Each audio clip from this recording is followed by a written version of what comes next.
আসসালামু আলাইকুম রহমতুল্লাহি ওবারাকাতু। শখের পাখির মেলায় আপনাদের স্বাগতম। আজকে আপনাদেরকে জানাবো কোয়েল পাখির প্যারালাইসিস হওয়া, ডানা ঝুলে যাওয়া, বুক শুকিয়ে যাওয়া এই কারণগুলো সম্পর্কে আজকে আপনাদেরকে জানাবো।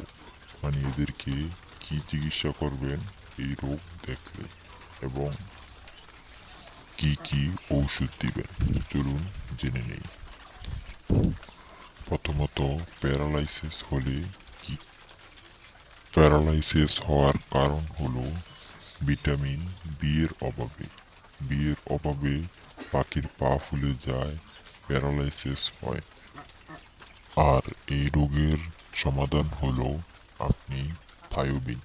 এই থায়োবিন এদেরকে সপ্তাহে 1 দিন বা 2 দিন দিবেন, দরকার হলে 3 দিনও দিতে পারেন। আর এটা দিলে আপনার পাখির প্যারালাইসিস, পা ফুলা কমে যাবে। আর দ্বিতীয় হলো বুক শুকিয়ে যাওয়া, ডানা ঝুলে যাওয়া। এই রোগের কারণে অনেক সময় পাখি প্রতিদিন মারা যেতে থাকে। তাই এই রোগেরও সমাধান হলো আপনি এদেরকে ডক্স এবেট ও মাইক্রোনিট খাওয়াবেন।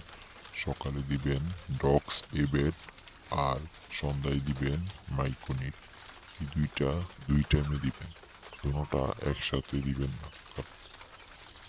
আর এই ওষুধগুলো যদি নিয়মিত দেন তাহলে আপনার পাখি সম্পূর্ণ সুস্থ থাকবে, প্যারালাইসিস হবে না, বুক শুকিয়ে যাবে না, আর ডানা ঝুলে যাবে না। আর তাদেরকে নিয়মিত খাবার পানি পরিষ্কার করে দিবেন, তাহলেই আপনার কোয়েল খামার সম্পূর্ণ সুস্থ সবল থাকবে। ভিডিওটি ভালো লাগলে লাইক, কমেন্ট এবং শেয়ার করে দিবেন, আর চ্যানেলটা সাবস্ক্রাইব করে দিবেন। ধন্যবাদ।